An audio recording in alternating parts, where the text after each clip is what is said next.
If you want ready to burn wood, find wood with no bark that has not been lying on the ground and turned punky. Hey guys, how you doing? I made it back out again today, and I didn't do as well as I've been doing. There was some beautiful ash with no bark, but unfortunately it was kind of up on a pile, and actually it wasn't really secured, so I was afraid if I went and tried to cut it, it was gonna slide down and fall on me. On my way over today, I noticed a lot of trees in the forest that were falling down that were ash, but I also noticed a lot of trees along the side of the road. We had a windstorm a couple weeks ago, and there were a lot of trees on the side of the road that were being taken down, or were taken down, that were ash. And I think it's like peak time for ash. You know, if the emerald ash borer came through here 4 to 6 years ago, the trees have been standing deadwood for a while, and they're really dried out, or they're starting to fall down, which, you know, I'm not sure firewood's going to be as plentiful 5 or 6 years in the future than it is right now. You know, this is what I got today, and there was just one log of ash that I could get to that I did cut up with the 535i, and I just wanted to show you guys, I got this little clamp because when I put this in my garage, I hang it from this little hook here, and usually the scabbard falls off. So this was not 99 cents at Home Depot, and that way I can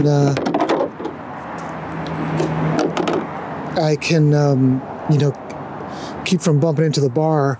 But I mean, I was cutting through these, you know, I would come through on one side and cut as far as I could, and actually almost go backwards. Are you seeing that? And then I would come to the other side and just finish the cut, not putting too much force. And I mean, this was really, again, about as much as you'd want to cut. It was, you could feel the saw kind of pulling itself through the wood, but it was getting through it okay. And again, the saw is sharp, so it's not like you had dust coming out. I mean, it was going through the wood. There was a lot of wood to go through. I did get some maple. I think that's sugar maple, a few sugar maple branches as well. And then also, I just wanted to show you guys over the weekend, I polished up the Wetterlings. I put a Scotch-Brite, a fine Scotch-Brite, so wherever there was bare metal, I did polish it up, and, you know, I touched up the edge. The edge really wasn't that bad. I was surprised how good it was, and then I did polish up the back here a bit too. And then I just put a bunch of dog hair on it to make sure it looks extra nice. So here's, you know, again, here's a very minimal load today, but, you know, every time I go, I just grab a little bit more wood, and every little bit helps. So this is the outdoor cat who is working on becoming an indoor cat. And this guy wouldn't even come to a plate 5 or 6 months ago. This is Phantom. Wouldn't even come to a plate and start eating 5 or 6 months ago unless I was like 75 feet away. And now he's walking in the garage. And then Snowball.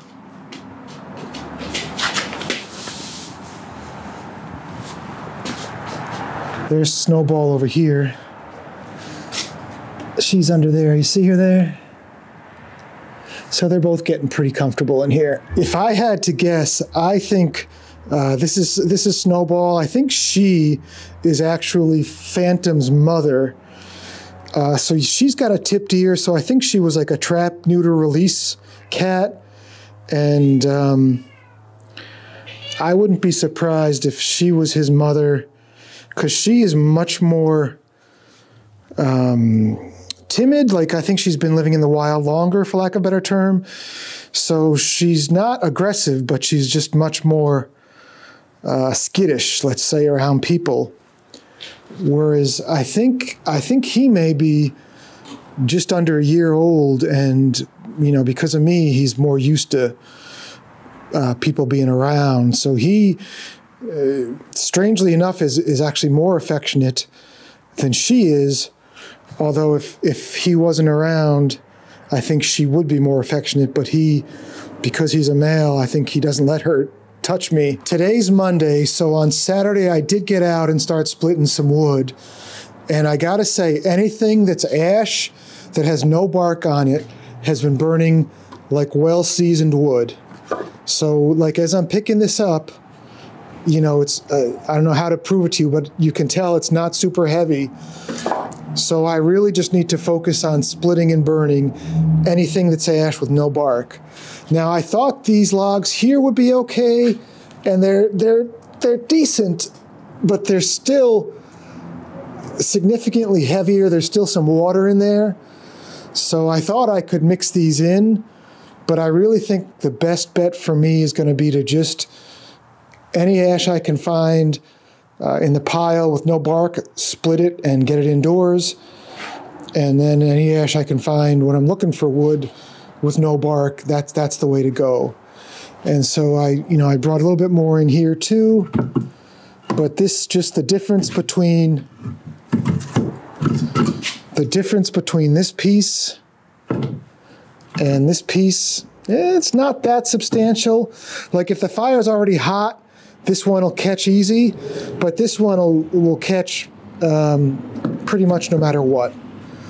And then I did put the fan on just I really don't know why, because just to see if it would help, but I did put the fan on the wood to try to dry out a little bit more. And then I did bring in some of that beech, which the beech is just not ready. The beech is, I put a few on and it hissed and spit back at me. So what I've been doing with the beech is just putting it in a wheelbarrow outside the garage, and I'll put this on a Holzhausen for later this year or next year. So the wood I really want to go after is, this pile of ash over here, and then most of this pile of ash over here as well. This should be ready to burn. And then this oak, I'll try a few pieces of this oak. I'm really not sure how that's going to be. And then over here, again, this beech it's just not dry enough. Maybe it will be a little bit later in the year, I don't know. But this, if you see ash like this, as long as it hasn't gone punky, grab it, because this is really what you want right now. And then in this pile, I got a few pieces like over here that I brought where there's no bark. And there's a piece over here and a little bit there, and here's some more too. So basically I'll just keep my eyes open when I go, and it seems like the lesson in life I missed was, if you want ready to burn wood, find wood with no bark that has not been lying on the ground and turned punky or is heavy, because that's your best way to find ready to burn wood. Because I did split wood Saturday, I think my body's a little bit tired, so I'm a little bit stiff today, so I'm just gonna see if I can get the wood off the truck. But one thing I did want to say about splitting wood, which I think I've talked about, how I actually enjoy splitting wood more with the maul than I do the splitter, within reason, with stuff that's easier to split. The thing I enjoy about using the maul is that, I've been reading a little bit about spirituality or something like that, and they talk about moments when you have no mind. Like if you're looking at a sunset, you're not thinking about your worries or your concerns. All you're doing is looking at a beautiful sunset. So when I'm splitting wood in my tire, all I'm doing is splitting wood. I'm thinking about where I want to hit the maul. I'm thinking about what kind of swing I want to use. If I hit the wood in the right spot, I'm usually pretty happy because I did that. And if I miss, which I was doing quite a bit of a couple days ago, I'll kind of chuckle at myself. But I think maybe that's the thing with splitting wood and even chainsaws. More the electric than the gas for me is like it's a peaceful activity, as opposed to you're just out there you know, with this big loud piece of power equipment, you're kind of pacing yourself and you're just enjoying the process.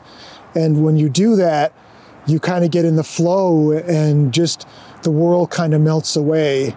I don't know, maybe I'm making this up, but if anybody else has noticed that, put a comment below if you care to admit that in the comments. But anyways, guys, we're gonna keep going. I'm gonna get the truck unloaded. I'm not sure I'll split any wood today, but basically I'm gonna focus on wood with no bark and get that done first and get that in the garage, and then start a second holes housing of anything with bark, get another tarp, get it covered, and hopefully that'll get the drying process started. Thanks for watching, guys, and I look forward to seeing you soon. Take care.